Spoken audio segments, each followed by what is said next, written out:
You realize?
Aisha jayo mugongo kukuba jayo mugongo Aisha.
Issue was raised, and rightly so, about the way the media is being abused.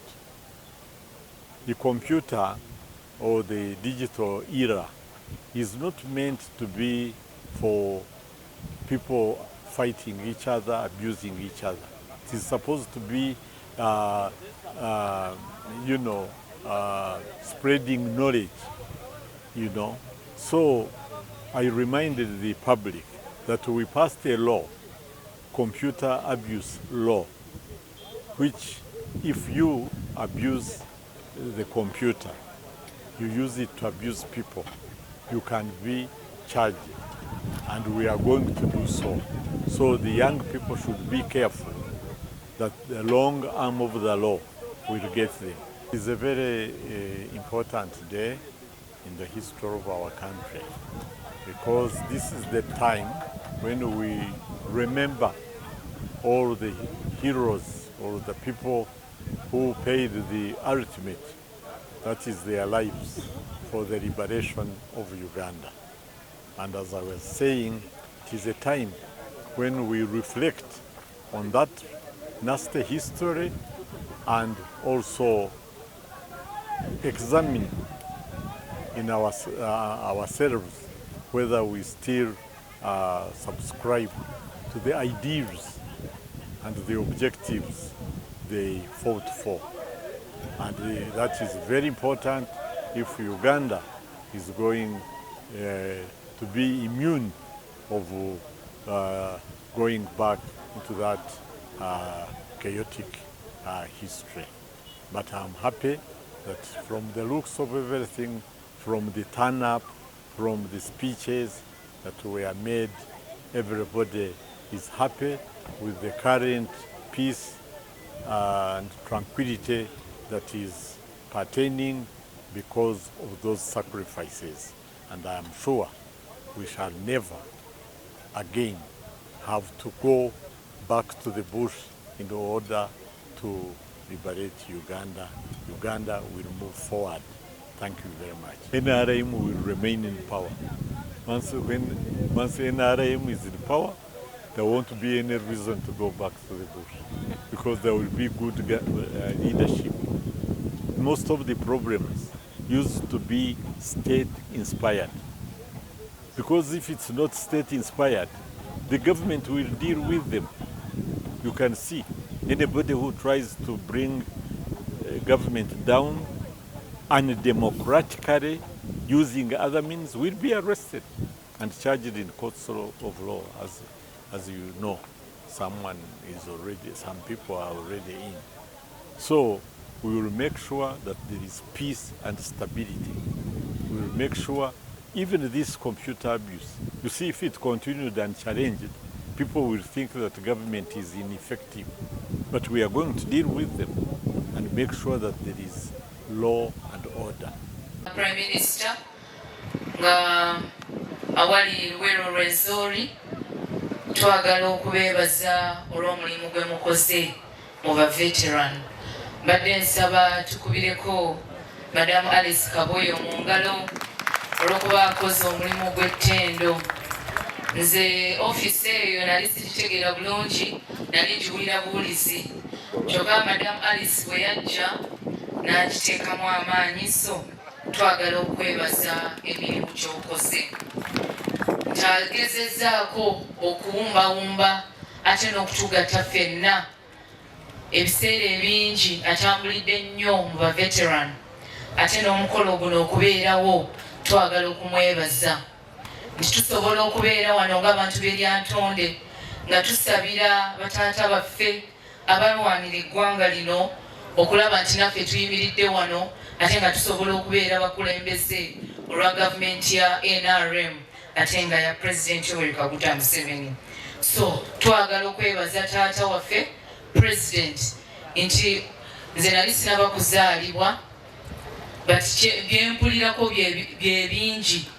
Omuntu okwewaayo n'alwanirira eggwanga n'abalala kiba ky'amaanyi nnyo. Ffe tubayita ba matters olw'okuba olw'omulimu gwe bakoze ogw'ettendo. So twagala okwebaza His Excellency, ate twagala okwebaza mwenna nti olwaleero we tuli wano okusabira bataata baffe abatuva ku maaso. Nja kwogera bigambo bitono olw'obudde, ng'ebigambo nga bisatu.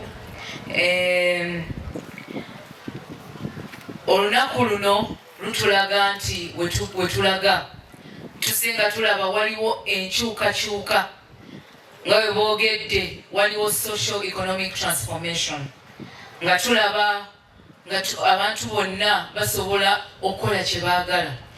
Kati tulina abakyala bayitirivu abali mu business, abali mu byobufuzi, tuyina eddembe ate nga ffenna tusobola okukola ate ne tuweerera abaana baffe ate ne tubeerawo olw'eddembe lino gye batulwanirira. Njagala okwebaza ba religious leaders bakitaffe mu Katonda olw'okubeera wano ne muvaayo ne musabira bataata baffe bakadde baffe abatuva ku maaso.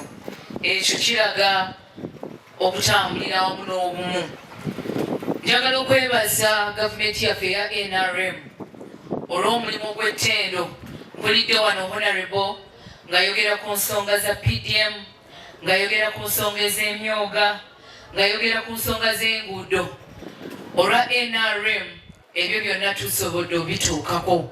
Kimanyi Lyantonde abantu bangi bafunyemu NRM. Ewaffe we tutambulira abantu abali mu PDM abafunye ku ssente ng'omuntu akugamba nze sikwatagako ku miliyoni ate miliyoni sigirabangako, but olwa gavumenti ya NRM nange nsobodde okuzikwatako. So twagala okwebaza pulezidenti waffe, twagala okwebaza bajjenero bonna ababaddewo okulwanirira eggwanga lyaffe. N'ebigambo ebyo abantu b'e Lyantonde mbaagala nnyo. Nange nyina yakalandira eno, nyina abajjajja bange gye bali eno, so bwe mba ndi wano mbeera waffe. So njagala okubeebaza abantu b'e Lyantonde okubeera wano nange okumpita. Omununuzi ate Ssaabalwanyi ate being the greatest hero mu Luganda omuzira. Tulabira ddala nti ye muzira mu baki mu bazira Katonda gwe yayisaamu ekyo naffe leero kyetusobola okwenyumirizaamu. Maama Minisita Kaboyo, njagala kwebaza nnyo for being a God-fearing woman. N'ogamba nti nga tetunaba kujaguza luli olunaku tubeerewo n'essaala, buli omu yeewulirire, amasomo tugawulidde naye buli omu alina kyatutte. Maama weebale nnyo, weebalire ddala olw'ekyo kye watuleetera, tubeere n'okusinza kuno omuntu asobole okukola self reflection. Ate ffe mubaka tukkiriza nti bwe tusabira abo abagenzi they are purified. So we believe essaala ze tusaba bwe waliwo ebitanatuukirira tusuubira nti Katonda mu ssaala eno gye tusabye obungi bwe tuti n'ebyabasobako bijja kutuukirira. N'olwekyo Minisita weebale nnyo kyekyo kye twagala era muzeeyo okutulondera ba God-fearing women and men to support him in leading this country. Olunaku olwaleero nyinza okugamba ndi musanyufu ng'omwoki wa gonja. Badde ndaba ba veterans nga bajja wano, but I was a kid. Kanjogere kino nga ntunulira General. My dad, Mzee Paul Chaka, omanyi kye yakola mu struggle eno. The people who are still living, who can testify, abalonanga ssente waka, was Right Honorable Pakala Lugunda. Nga bamaze okuzikuŋŋaana mu bantu. The other person who is still living is Colonel John Mugisha Karampus, twamuyitanga Air Force. They use it to collect money from home. Daddy, never me, unsurprisingly, my dad yali staunch DP man, naye ng'awagira Muzeeyi Museveni mu nsiko. Naye nga bw'omusala ku musayi wa DP, naye ng'awagira ani? Ng'awagira Yoweri Kaguta Museveni. Era he was supposed okugenda ne Mwami Kingi. This is a historical day. I'm telling you what I know about it. I was still young. Era yali wakuttibwa ne Mwami Bitembe ne Mwami Kingi, but luckily enough waliwo omusajja nga bamuyita Sokolo. Sokolo oyo yajja n'abakwe Jasule wa Malaya religious leaders mu nsonyi yali asuze ebyo. Kati bwe yakwata musongoza yali anonyamu ssente. N'aleeta my dad buli omu amanyi engeri gye yali. N'aleetera dadi akapapula n'agamba Kristo wuuno gw'olimu abo abagenda okukola ki? Okuttibwa. N'agulira ddala ekikingi tyagulira. Bitembe basooka kutwala mukyala we. Muzeeyi Bitembe bwe yagenda okunona omukyala we, ye n'omwana ne bakola ki? Nabo tebaakomawo. N'olwekyo okujaguza luno olunaku mu Lyantonde kiba kikulu eri gye tuli. Emumuta omba uili Afrika Mashariki, tuwezeshe kuishi kwa amani, tutimize na malengo